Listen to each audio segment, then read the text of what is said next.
Welcome to the Excellence at Work podcast, where we explore the strategies and best practices that drive business success. I'm Rachel Cooke, COO of Brandon Hall Group and the host of our podcast, along with members of our executive team. In each episode, we'll dive into the latest trends, insights, and real-world examples from some of the most exciting leaders from organizations worldwide. Be part of our journey and learn from the best as we discuss innovative approaches and cutting-edge technologies for talent management, learning and development, leadership, diversity and inclusion, and more.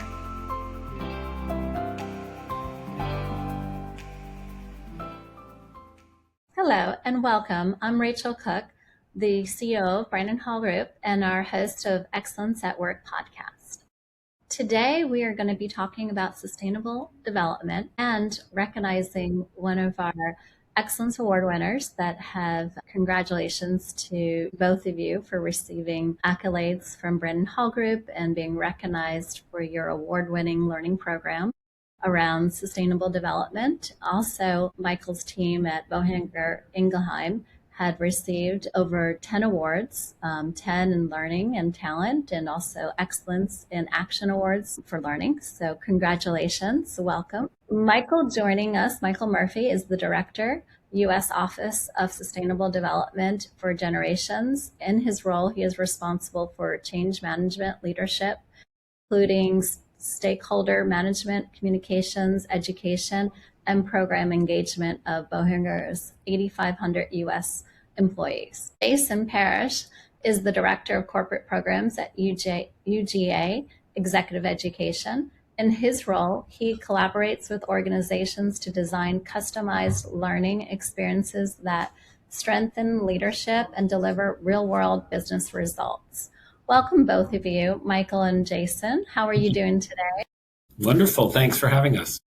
Yes, thanks for having us, Rachel. Doing great. Fantastic. I'm excited to chat with you both. Michael and I, we spent some time last year diving into some of the successes of your program, not only, as we evaluate the large volumes of applications that we receive, and our team does quite a bit of analysis afterwards to be able to distill some of the examples that we are privileged to share with the community, with our members in our institute, to help them either benchmark or help them really kind of support their objectives in learning and talent. So we saw that yours really stood out. And so I'm really excited to pick both of your brains here to share with our listeners. So Michael, if you could, tell us a little bit about what sparked the creation of SDX program and Yes. why was this a priority?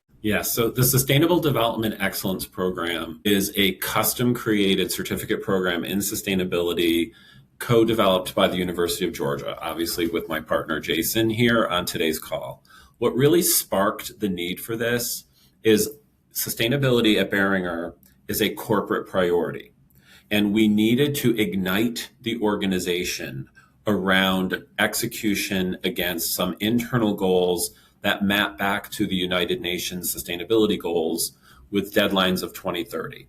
So the program creation was really about bringing the entire organization onto the journey of helping us meet the goals that we have committed to through the United Nations Compact, as well as internal commitments. We're a fourth generation privately held company, and we want to be around for yet 4, 5, 6 more generations. So sustainability for us is how we come to work each day. We think about the future, we think in generations. So sustainability is critically important, and the program really was about education and activation of our employee base. And overall, you have over 50,000 employees, Yes. and you've established since 1885. Yes. And focused in, biotech and biopharmaceutical. Yes. Human and animal. And animal. So there's a lot of complexity and also a lot of risk in making sure or limiting the risk ensuring that you're producing products that are responsible, sustainable, and impactful. And so this takes me to, how does the program connect to your broader sustainable and by business priority? Yeah. So as said very, very eloquently, we've been around a long time. We work in human and animal. We're very concerned about the environment. So one of our pillars, More Green, speaks to creating a healthier environment. We're a healthcare company. So one of our second pillars of strategic focus is more health, bringing access to care to more and more patients. And our third critical priority under SD4G, Sustainable Development for Generations, to which the program aligns, is more potential, creating healthy communities where we live and work. So very simply, the program is structured along those three pillars. We have a module on more green, environmental safety, a module on more health, which is providing access to care for vulnerable communities specifically. And thirdly, the pillar around more potential is about doing good in partnership with other organizations like the University of Georgia to really drive sustainability in the communities where we live in. And Jason, what makes this program, being a partner with Michael and their team here, how do you feel, or what are your thoughts, is what makes this program truly different or innovative compared to traditional L&D programs? Yeah, so Boehringer's a longtime corporate partner of UGA's, so it was we had a great relationship already, but really came together around the topic of sustainability and dug a little deeper to realize we had some shared values there. So this program is truly innovative in its design, and particularly in the way it's delivered. So it's a hybrid design, combining traditional classroom-based learning, synchronous and self-paced virtual learning. And there's also a project, capstone project. So the participants form groups and they have a community and company-based projects that they sponsor and they work on while they're with us as well. So there's an applied part of it as well. So it's really best of the best as far as L&D and executive education are concerned. So we pulled from different modes of learning to develop it and deliver it. The participants self-nominate themselves. So they are at all levels within the company. So it kind of, increases the impact there. And anybody from the company can nominate themselves to be a part of it. Again, they sponsor the capstone projects, and they also are committed to 80 hours of service toward a sustainability goal during the program and then afterwards. So it's truly unique, and it's designed, there's no other that we've done like this with this kind of reach and delivery. And I believe in most shops too, it's a unique program. And these service programs that they can, that they're committed to doing, is this something that's driven from your organization? Is it something that they can select outside? How does that work? And also, can you walk us through a little bit more detail of how this program works and delivered? Do you want to take over the projects, Michael? I'll take the rest. I'll answer the project one, yes. Yeah. So one of the very unique aspects of the capstone project, which in itself is not necessarily unique because a lot of programs have these hands-on requirements. What's unique about our approach to the projects is that they are both internal and external projects. So I mentioned more potential, good health for communities at the intro of today's discussion. So we select projects in support of nonprofit 501(c)(3)s. So we have organizations with whom we partner that need help. They need skills-based volunteerism in an effort to really solve some of their problems without expense or cost to them.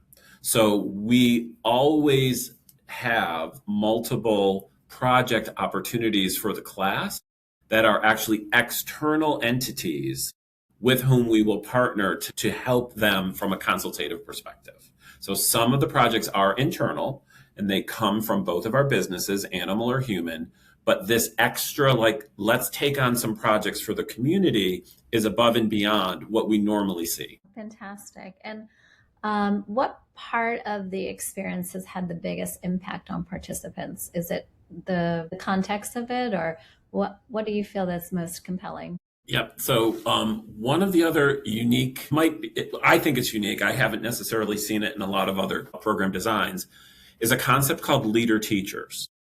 So our curriculum is co-delivered by a UGA professor, faculty member. They cover theory. And then a Boehringer leader teacher comes in and applies the practical. Here's how the theory is coming to life at our company. And what has stood out year over year, we're in our third delivery this year, is the robustness of covering both of those areas. Set the foundation, share how it's being executed within the company. And what the students are telling us is that it's a very holistic approach. So they come away from the program understanding, for example, what is carbon neutrality and why is it important? But they also leave knowing what Boehringer is doing to drive carbon neutrality globally at all of our operating sites. Interesting. And what about the metrics? I know that you have received quite a bit of impressive results. Can you tell us a little bit more what Yes. that looks like and the impact? Happy to share that. So, of course, we do our level one participant satisfaction. Really, really proud that we use a 5-point scale and we're pretty much year over year netting out at a 4.7 or a 4.8 on content quality and delivery quality. Secondly, we do assess net promoter score, meaning would the participant recommend this program to someone else? And that tends to be in the 80 percentile range or higher, which is pretty good. But even more importantly is we're pushing measurement to two other, I would call, critical areas. One is the program ROI, which historically has evaded a lot of programs. How do you truly measure ROI of a program? The projects that we've been speaking about have netted cost savings opportunities in the millions of dollars, which means we have a tenfold ROI on the investment of this program, which I think is really terrific. And our other measure is on employee engagement. We are creating sustainable advocates who activate the organization. So we do track through a methodology how many employees has a graduate touched and activated. And that metric traditionally over the last few conducts has been one advocate to 140 employees. They're able to reach 140 employees on average over the course of their service requirement to really engage others in the concept of sustainability and get them working on some of our goals. That's pretty impressive. And how are you tracking this, or what kind of system do you have in place for you to be able to measure the success? We have a pretty traditional SharePoint tracking model. So all of our graduates are required to enter data on what they've done, when they've done it, and how many from an estimated perspective people they've reached. And if possible, also quantifying any type of financial saving, whether it be an opportunity or a true saving. So that is a regular occurrence within the graduate group.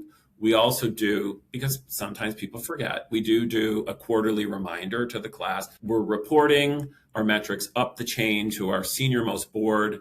So it's important that they enter those. And it's been working pretty well. There's a lot of self-accountability in the program for the graduates. And I think Jason mentioned this kind of self-nomination process. And what we've seen happen, Rachel, is that there's already motivation for people to come into the program, and thus they take personal accountability to drive results and tell us what they've done.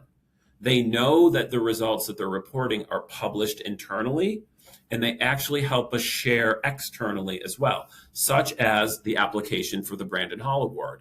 Some of the metrics that I shared were used because they actually told a pretty amazing story about the success of this. That's fantastic. And as you're looking at culture and how that ties into culture and such an important part of learning and engagement and retention, how has this program changed behavior or the mindset inside the organization? And you already kind of led to that.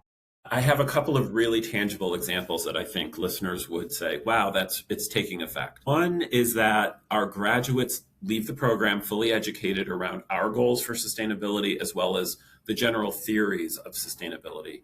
What we've seen happen culturally is that they start sending us opportunities, or even more importantly, they take accountability to solve a problem that is a sustainable issue within their function. And a case in point is a recent kind of marketplace we've launched. So think about a lab that has finished using a certain piece of equipment. And that piece of equipment, it has many years of useful life left, but that lab doesn't need it anymore.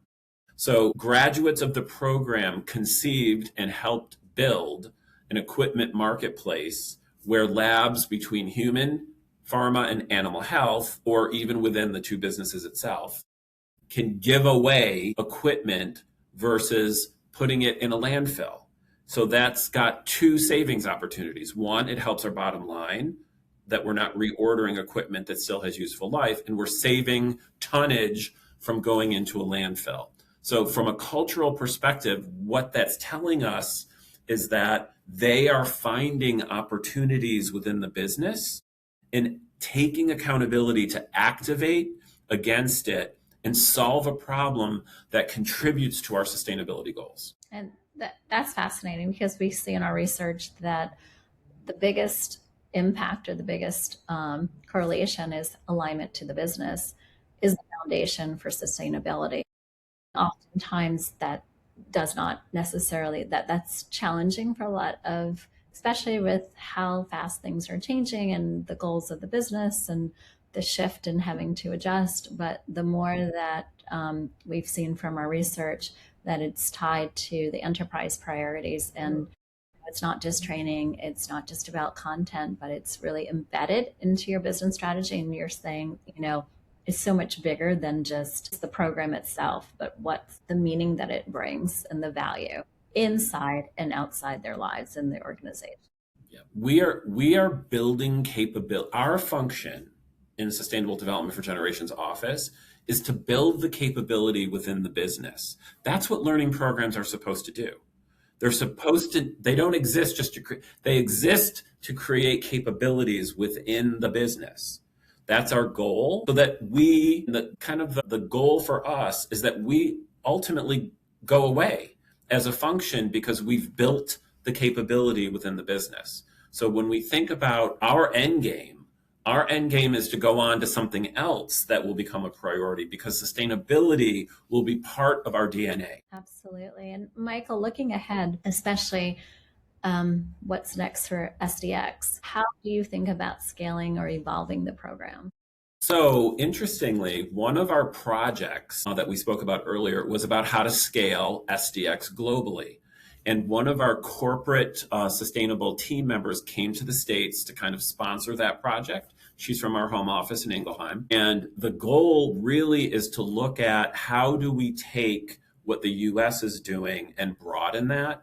We have already started that process by inviting peers from our other operating units, Canada, Mexico, South America, and Brazil. And we're really thrilled that we have our first international participant this year. Our goal is to kind of continue to expand the invitation and draw even more. So we have a couple of folks from our British operating unit who are interested for next year. And then again, focusing really on the geography that's closest, just to ensure that travel doesn't become necessarily a burden to the participation. So more global expansion. Exactly. And outreach. That's yes. Great. And Jason, what is some advice that you can offer organizations trying to do something similar? Well, I think you can definitely tell that Boehringer has a very clear vision, right? So I think that's extremely important in something like this. I mean, they came to us, they knew exactly what they wanted, where they wanted to go. And not only just, in developing something like this, you need to have that clarity, but also when you're finding a partner, an academic partner in particular, you want to make sure that they share that vision, right? So It was very clear to us this is what we're doing. It tied right into our core pillars and our values and our faculty expertise here. So we were really easily able to respond and deliver on those needs, those core pillars that Boehringer was looking for.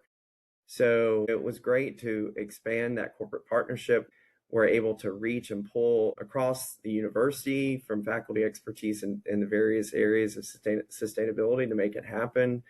So I say really it's that clarity and then finding just a solid partner that's as equally as excited, right? And can deliver on those things. So I think that's what really helped to bring this together and make it a success. And we look forward to expanding together as well. Cool.